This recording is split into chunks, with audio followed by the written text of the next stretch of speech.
This planet is ruled by apes, and humans are treated like dirty animals. They not only devour all the food in the forest but also destroy the crops. To the apes, they are pests. Dangerous, wild, and in need of being hunted down and killed. George was unfortunately caught in this deadly hunt. Just a few days ago, George's spaceship had crash-landed on this strange planet during a mission. As the crew slowly regained consciousness, they found the spaceship flooding with water. It was sinking fast. The 3 surviving crew members rushed to escape, but in the chaos, George noticed something shocking. The date on the spaceship read the year 3978. Somehow, 2,000 years had passed since they launched. The crew was stunned, unable to grasp how much time had slipped away. With no other option, they climbed into a small boat and rowed to shore. George told his teammates the truth. This might not be Earth anymore.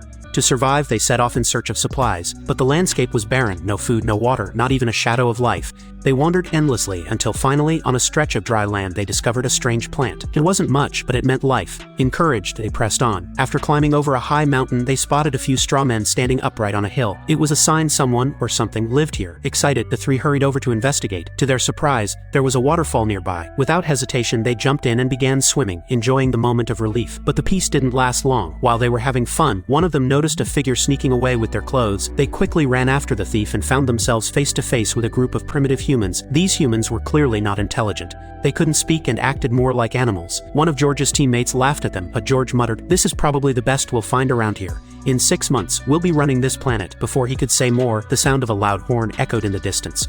The primitive humans froze and then turned to flee in panic. George and his team followed the sound, trying to figure out what was happening. That's when they saw them, a group of apes riding horses and hunting the humans like wild animals. These weren't ordinary apes. They spoke English, carried guns, and used tools with precision and intelligence. Chaos erupted. One of George's teammates was shot and killed on the spot. George himself was injured in the throat and captured along with the others. They were thrown into cages like zoo animals. Soon, the apes began taking photographs of the captured humans, preparing them for public exhibition. As George sat silently, injured and unable to speak, a female ape doctor approached. She was selecting a subject for experimentation. She paused at George's cage, intrigued by his behavior. George tried to speak, but the injury to his throat made it impossible. Still, his attempts caught her attention. She was fascinated by him, and so she chose George as her experiment subject.